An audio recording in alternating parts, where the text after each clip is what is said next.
नमस्कार दोस्तों, अग्रवाल कंसल्टेंट के यूट्यूब चैनल में आपका फिर से स्वागत है।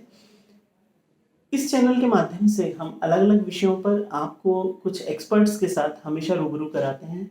आज हमारे साथ चार्टर्ड अकाउंटेंट प्रकाश अग्रवाल जी साथ में हैं नमस्कार। और बहुत लंबा अनुभव है उनका subsidy, project, cold storage, warehouses, industry इन सब संबंध में एक लंबे अनुभव का लाभ लेने के लिए आज हम आपसे फिर से साथ में हैं।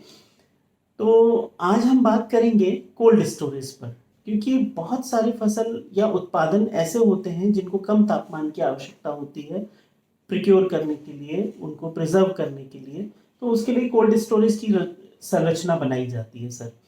तो सर मैं ये पहले जानना चाहूँगा कि कोल्ड स्टोरेज के लेकर क्या योजना है और ये किन के लिए लाभप्रद है?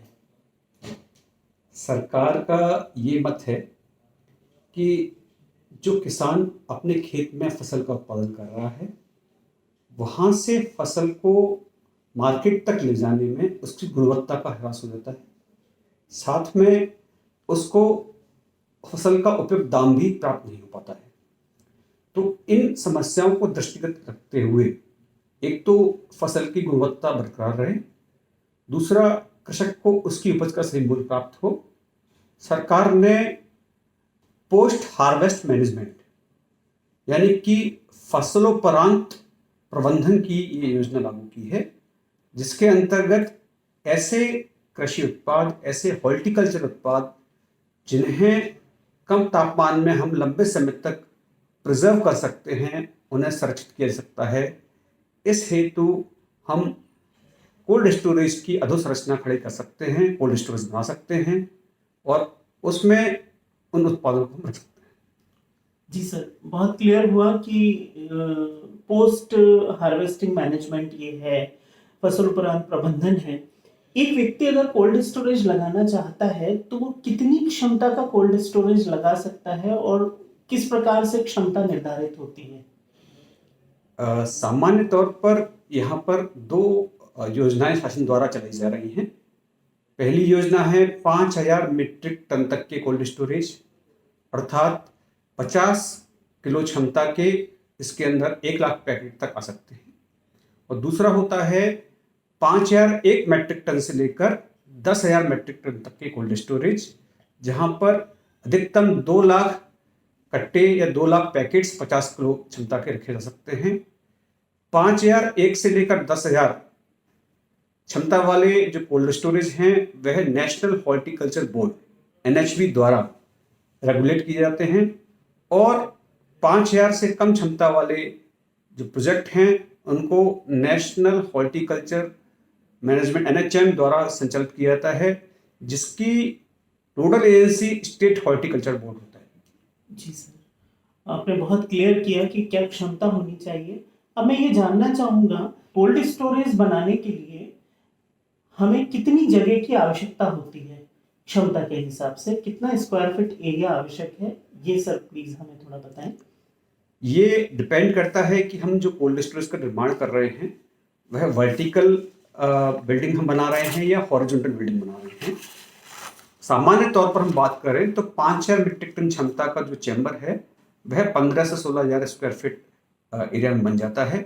साथ में हम जो साथ में उपयोगी एरिया है, जैसे कि वेवरेज है, जैसे कि ट्रांसपोर्टेशन और परिवहन और लोडिंग अनलोडिंग के लिए एरिया है, तो कुल मिलाकर हम एक 25 से 30,000 स्क्वायर फीट एरिया में 5,000 मीट्रिक टन तक का कोल्ड स्टोरेज लगा सकते हैं। सर, कोल्ड स्टोरेज जो लगाना चाहता है उसको लोन लेना अनिवार्य है? यदि वह शासन से लाभ प्राप्त करना चाहता है, शासन से अनुदान प्राप्त करना चाहता है, तो उसे लोन लेना आवश्यक है। सर, लोन यदि वो प्लान करता है तो उसके सामने ये प्रश्न आता है कि कोल्ड स्टोरेज बनाने के लिए उसकी लागत या इन्वेस्टमेंट क्या होगी। तो सर उसके बारे में थोड़ा प्रकाश डालें। लागत इसकी लगभग 4 करोड़ रुपए जी। और अधिक क्षमता में हम जाते हैं तो वहां पर टाइप 1 कोल्ड स्टोरेज, टाइप 2, कई तरह की कोल्ड स्टोरेज के लिए अलग अलग क्षमता, अलग अलग कॉस्ट का सरकार द्वारा इसमें प्रावधान किया गया है। सर, आपने अभी बात की सब्सिडी यानी शासन द्वारा दिए जाने वाला लाभ यानी अनुदान। तो सरकार का क्या प्रावधान है सब्सिडी को लेकर, अनुदान को लेकर, थोड़ा जानकारी दें। शासन द्वारा वर्तमान में इस पर 35% अनुदान की पात्रता रखी गई है, यानी कि जो भी आपकी शासन द्वारा निर्धारित लागत के हिसाब से जो भी व्यय आएगा उस पर शासन 35% आपको अनुदान प्रदान करेगा। सर शासन जो अनुदान दे रहा है इसके अतिरिक्त जो बैंक लोन है उसके इंटरेस्ट पर भी कोई सब्सिडी या इंटरेस्ट अनुदान है? बिल्कुल, इस समय शासन द्वारा प्रधानमंत्री एग्री इंफ्रा फंड स्कीम के तहत जो भी ब्याज बैंक द्वारा आपके ऊपर चार्ज किया जाएगा उस पर 3% प्रति वर्ष की दर से ब्याज सब्सिडी का भी प्रावधान किया गया है। सर बहुत महत्वपूर्ण जानकारी है कि सब्सिडी और फिर इंटरेस्ट पर भी सब्सिडी। तो सर लोन लेना तो आसान है लेकिन लोन के लिए गारंटी एक बड़ा प्रश्न आता है। तो बैंक किस तरह की गारंटी इसमें मांगते हैं उसका थोड़ा सा आप जानकारी दें।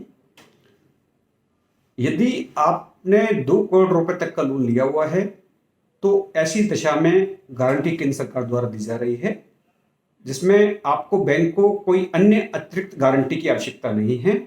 किंतु यदि आपने लोन 2 करोड़ रुपए से अधिक लेते हैं तो ऐसी दशा में बैंक अपने नियमानुसार आपसे अतिरिक्त गारंटी की मांग कर सकता है, जिसे हम कोलेटरल गारंटी कहते हैं।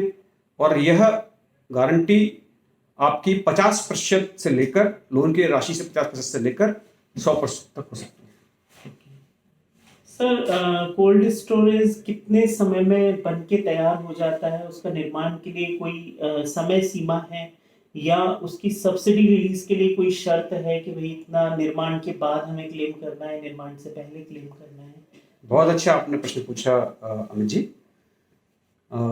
किसी भी कोल्ड स्टोरेज को बनाने से पहले हमें शासन से अनुमति प्राप्त करना आवश्यक है, जिसे हम LOI के नाम से भी जानते हैं या IPA के नाम से भी जानते हैं। यानी कि सरकार से हमें एक इन प्रिंसिपल अप्रूवल लेनी होगी कि हम कोल्ड स्टोरेज बनाने जा रहे हैं। उसके प्राप्त होने के उपरांत ही हम अपना कार्य प्रारंभ कर सकते हैं।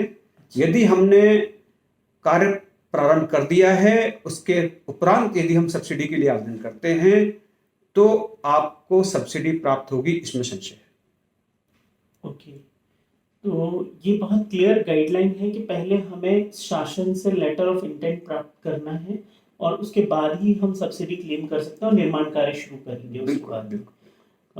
इसके साथ सर इस पूरे सत्र में एक और बड़ा प्रश्न आता है कि और ऐसी क्या महत्वपूर्ण चीज है जिसका हमें ध्यान रखना चाहिए कोल्ड स्टोरेज के निर्माण की योजना बनाते समय?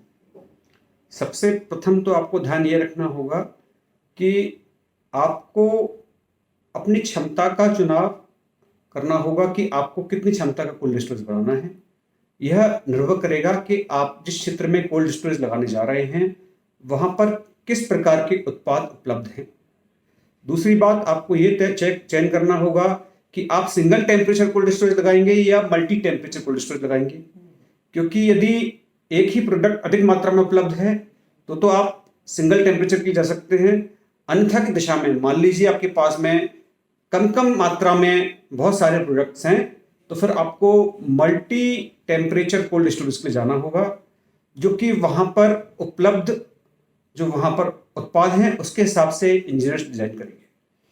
सर कोल्ड स्टोरेज के संबंध में आज बहुत महत्वपूर्ण जानकारी आपने दी है, क्योंकि जो लगाने की सोचता है उसके मन में कई प्रकार के प्रश्न उठते हैं।